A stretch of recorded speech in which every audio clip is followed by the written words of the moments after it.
What's going on, man? Welcome back to the basement. I'm Ron, and you guys are seeing this Thursday morning. I just recorded and posted last night my 6 must-buy trade targets. This is the part 2 of that.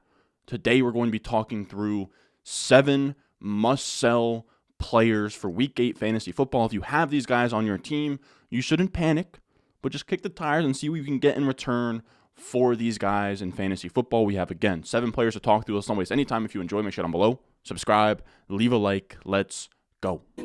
Stones, like this froze, ice cold,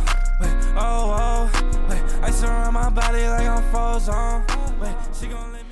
Now, our first must-sell candidate here is one of the only running backs in fantasy football averaging 20-plus points per game.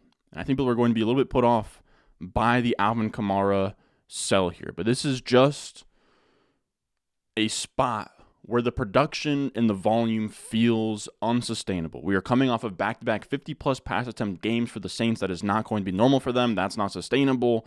And I just don't think they have much incentive to feed him as much as they've been feeding him. They've been feeding him a ton, and this is a team that was 2-1 before Kamara when they were actually airing it out and throwing it down the field. And since Kamara has come, now, of course, this also came with a Derek Carr shoulder injury right around when Alvin Kamara came back, and Derek Carr is presumably still working back from that. But we have seen now Kamara just be the focal point of this offense, just a lot of checkdowns, and they've been losing. They're 1-3 since Kamara has come back. Now we're talking, just like pretty small sample splits here, but this isn't winning football. This idea of like 10-plus targets to Alvin Kamara behind line of scrimmage. Just not how you're going to win football games because Kamara isn't some magical player like he used to be. Now, that's not to say Alvin Kamara is bad, but I wanted to look through the numbers and just see,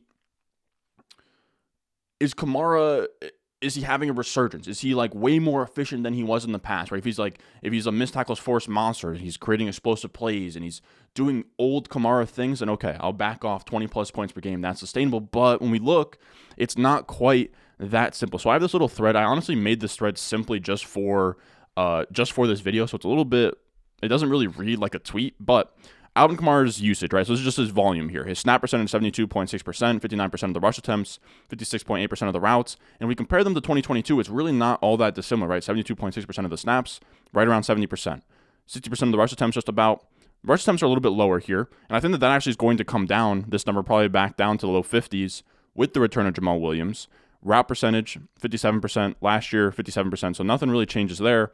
Target share, this is the big one. 22.8% target share. Last year, 16.4%. Target per run, 37%. That is absolutely bonkers. I cannot stress enough. That is bonkers. 37% target per run is insane. And then last year was just 26%, which is still damn good. That's still an elite number, but 37% is outrageous, which brings us to expected points per game. Points per game, expected points per game. This is just based on a player's targets, red zone targets, goal line carries, all of that.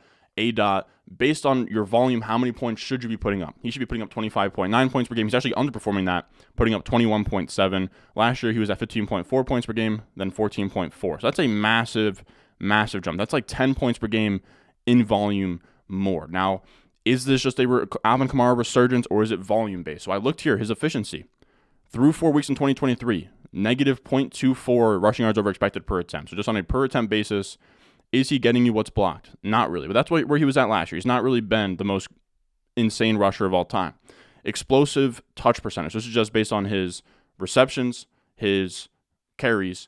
How many times that he's touching the ball is he turning in an explosive play? 2.9% of the time, 3.2% last year. So he's not more explosive. Missed tackles forced per touch, 15% of the time he's getting a missed tackles forced on his touch. Last year, 20%. So that's actually going down. Yards at the contact per touch, 188. Last year, 2.71. So he's actually better in that category. His yards per out run, 1.62. Last year, 1.66. So he's not more efficient really in any capacity this year. It's all volume-based. And the reason I think that he regresses is because I think the volume comes down. Again, efficiency hasn't shown that he's a different player. His career targets per out run is 28%. He's at 37% right now. That is going to regress back down to sub 30%. And then you have the Saints, who are third in pass attempts per game this year, third most, 39.3, despite just a minus 0.5% pass rate over expectation. So they've just been in wonky game scripts here, where again, the last 2 weeks they've had to throw the ball 50 or more times, but this is not a team whose MO is to pass the ball a ton. So to me, passing should regress. He's going to see his target per out run regress, and we're going to see Jamal Williams eat into some carries here, where Jamal Williams was on a touch count this past week. Saints head coach Dennis Allen said Jamal Williams was on a pitch count in his Week 7 return against the Jaguars. So he is going to come up. He's going to take some of those between the 20s carries from Alvin Kamara. It's all going to add up. Now, I don't think he's going to fall off the face of the earth, Alvin Kamara, but I think he's going to go probably to your like mid-range to back-end RB1 range, where you're, instead of being like a 20-plus point per game guy, he's probably going to be more like a 16-point per game guy, which is fine. But I think there's going to be a lot of opportunity right now to sell him as if he's a top 5 running back over the course of the rest of the season. Now, when we look at trades here, this is, of course, a trade show where I show fantasycalc.com. They are great. Fantasy Calc is really all we have to show real NFL trades or real fantasy football trades, my bad. But we have this set up, 2 to 3 assets in the deal, 1 quarterback, redraft, 12-man leagues, half and full PPR. This is Fantasy Calc again. They have a database here with real fantasy football trades from ESPN, Sleeper, all of that. Of course, there's a big fat disclaimer that not all of these are great, right? Some of these are lopsided. Some of these might be free leagues where weird things are going to happen. But I'm going to show you guys what I think are reasonable trades that I think can be achieved in most leagues. Where if we go here, we can scroll down. Alvin Kamara for Austin Eckler. Give me Eckler every single time. Give me Pollard over Alvin Kamara. If you can turn Alvin Kamara in a piece like Laporta or anything in this range, if you can do Kincaid, if you can do anything in terms of a plus on top of Kamara for McCaffrey, you need to do that ASAP. If you can do Alvin Kamara, I wouldn't do Alvin Kamara for Breece straight up, but I would love Alvin Kamara for Breece in a piece. Like if you could do Alvin Kamara for Breece Hall, can you do Alvin Kamara for Breece Hall and Calvin Ridley? I think I would. Alvin Kamara in any capacity for Justin Jefferson, I would do that all day long. You have an Alvin Kamara for Bijan. Yes, I would take Bijan there. Alvin Kamara for Cooper Kupp. I would take Cooper Kupp. Alvin Kamara, now this one's close, but I think I would actually take Tyreek Hill here. But you can see, if you can get, again, I'm not saying to sell him for whatever you can fetch. I'm saying if you can get one of these elite players who were first and second round picks in fantasy, like Tyreek Hill and Cooper Kupp and Bijan Robinson and Justin Jefferson and McCaffrey and Eckler and Tony Pollard, then yes, I think absolutely you should turn your Alvin Kamara into one of those premium elite assets in fantasy football. Now, moving on from that, our next sell candidate here is going to be Najee Harris. Now, we didn't draft a ton of him. We sort of beat that drum all offseason, but if you were one of the people who ended up drafting him, I think right now is the perfect time to sell because we are coming off his first, or not his first, but he's coming off his best game of the year, right? He had 16 PPR points here, and you can see the reason that I think that he's a sell is because his role didn't materially change. He just fell in the end zone. He just scored a touchdown. That's all that we have here. Snap percentage, still around 55%. Rush attempt percentage, still around 50%. Routes, still around 36, 35% there. Targets went up, but that's going to sort of fluctuate week to week. Again, we just talked about Alvin Kamara. 30% plus target per route run is not sustainable. He's more of a 13% guy, as you can see here with Najee. Again, nothing materially changed. He just got an inside the 5 attempts in week 7, and even then, that was just 50% of them. It's not great, is what I'm trying to say here. Like, this is not good. He's shown this year that he is not all that efficient. He's in a, Matt Canada offense looked good post-bye, but I'm really not all that sold on the running game. So to me, he's had the same role he's had over the entire year, and he just fell in the end zone. So if I could sell high on that touchdown, right, he still has that name, Najee Harris. There's some guys out there that are true Najee Harris believers. So I think if you can sort of take advantage of that, I think you should. Where if we look at the trades here on Fantasy Calc, you can get some pretty sweet deals on Najee Harris here, where if you can do Najee Harris Najee Harris in a piece like Jordan Addison, like Najee Harris in any kind of piece, even as much as we love Jordan Addison, if you can get Davante Adams, yes, please do that. Najee Harris for Calvin Ridley, I actually would. Najee Harris for George Pickens, I actually don't hate that one. That is a lot closer, though. I will say also, Najee Harris for Austin Eckler, that's insane. But if you could make something like that happen, I would. There's a Saquon trade that I saw earlier. Yeah, Najee Harris and Calvin Ridley for Saquon, I would. I feel like we just touched on that. And then that Jordan Addison deal, 100%, where you take Najee Harris, Jordan Addison, you get Davante Adams.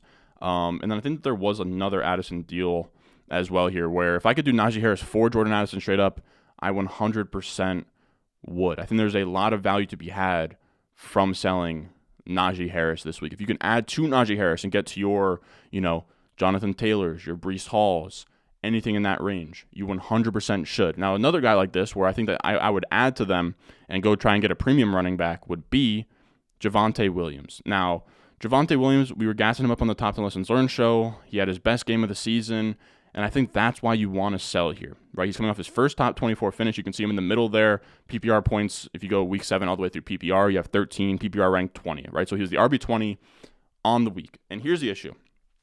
You have a really ugly 3-way split here that I don't think is going anywhere. And that's a huge, huge issue for Javonte, right? Where Javonte Williams had just 53% of the snaps this week, 63% of the rush attempts, 40% of the routes is not good. Again, 33% target per run, that's unsustainable.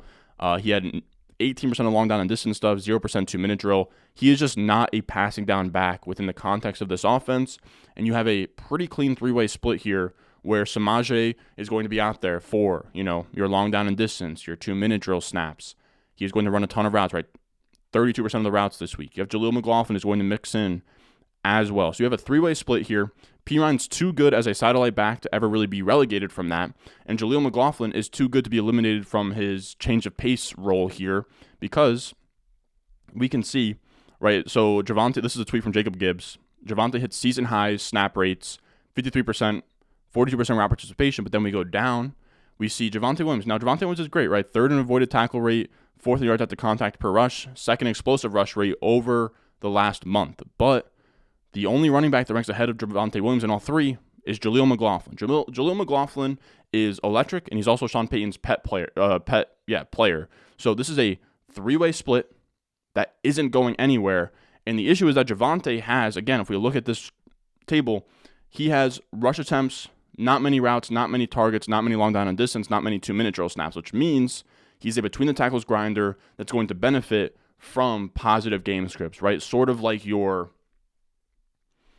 Isaiah Pacheco's, players of that caliber, where they're just going to, Brian Robinson before, things have kind of gone south for him.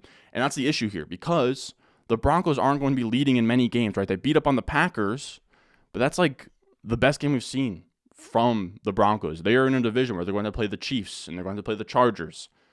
There's not going to be many leads for a team that kind of sucks. When we look at the Broncos, they have not been good this year. So if I can bet against the Broncos getting leads, like it's not even Javonte, I think has looked good, and I think Javonte, I'm happy for him off of the ACL, but with the emergence of Jaleel McLaughlin and the stubbornness of Samaje Perine's satellite back role, you're looking at just a between the tackles rusher, which is only a role we want on the good teams, right? He's on one of the bad ones. So for me, if I could turn this optimism in this one game kind of blip here into some sort of deal, I 100% would. So when we look at the Fantasy Calc trade database here, I mean, Javonte, Nico Collins for DeAndre Swift, I would absolutely love a deal like that. If I could do Javonte Williams in a piece, like a DJ Moore or something to get to Amon-Ra St. Brown, I absolutely would.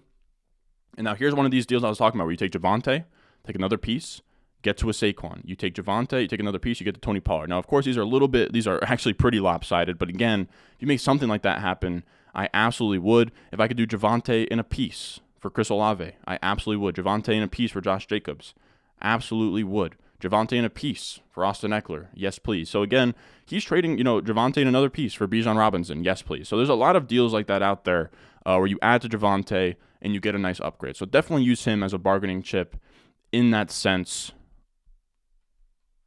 of the idea, I guess is what I'm trying to say. Now, after that, we have Courtland Sutton.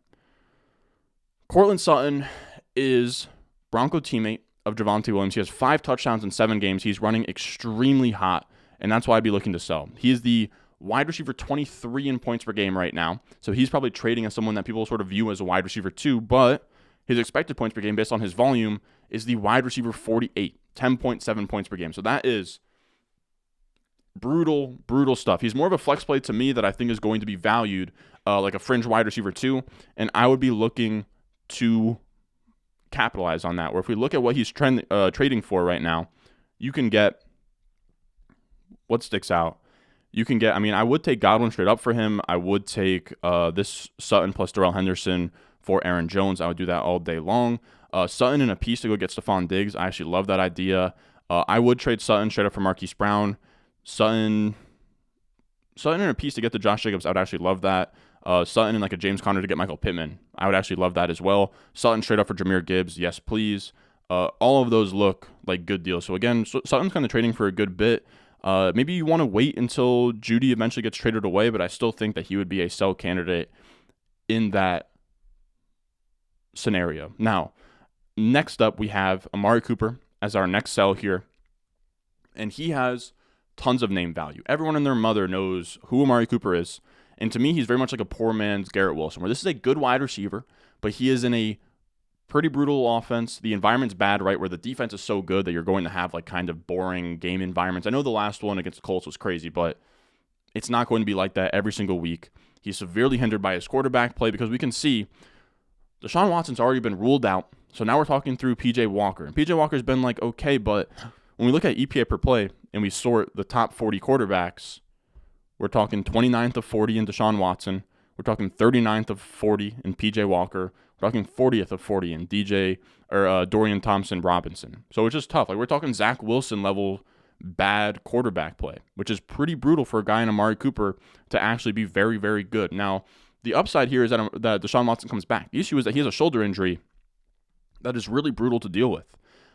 Shoulder injuries in general for quarterbacks are tough, and this is a good tweet from Adam Levitan here.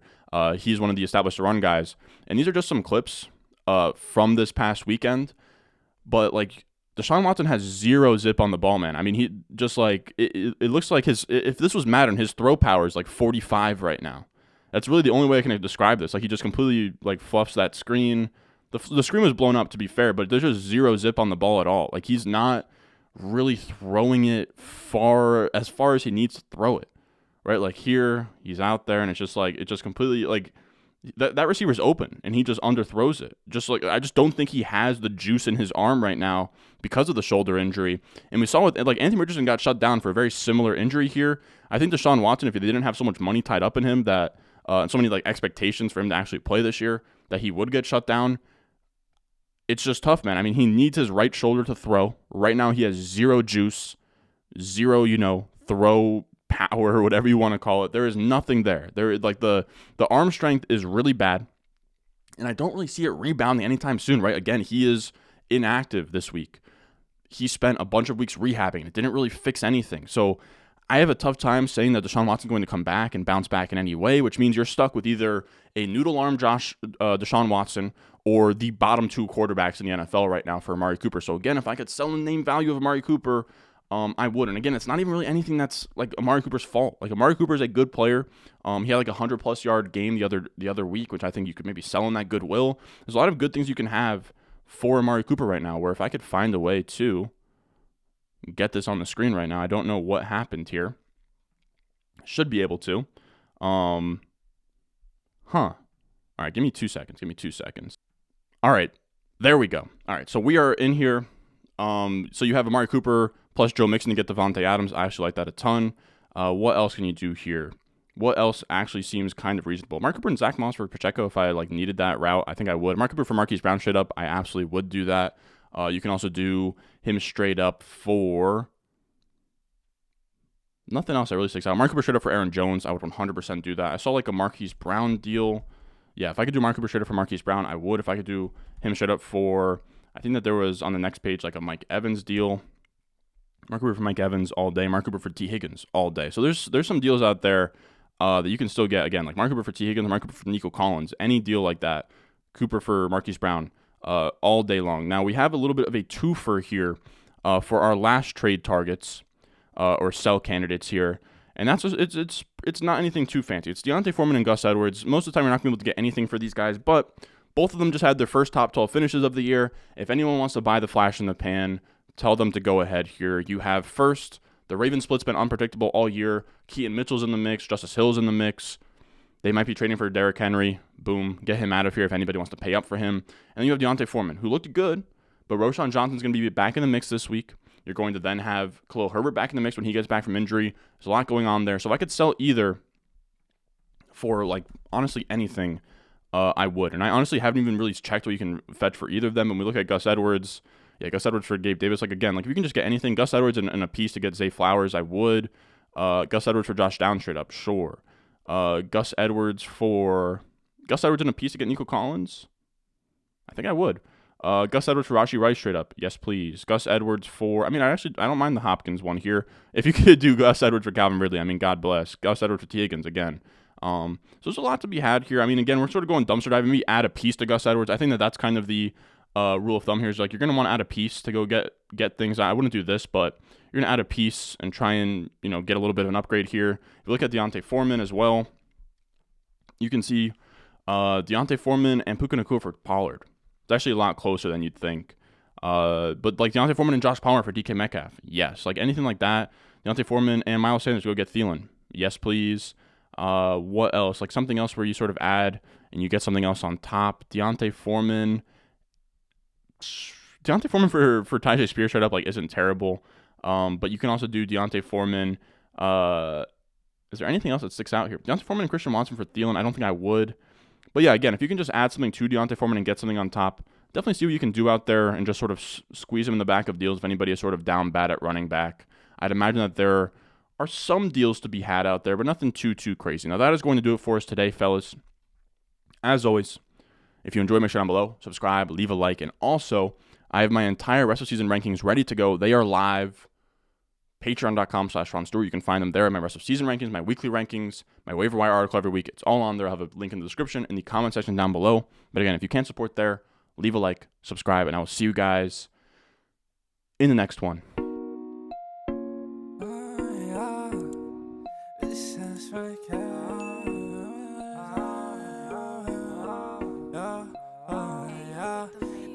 Stones, like this froze, ice cold,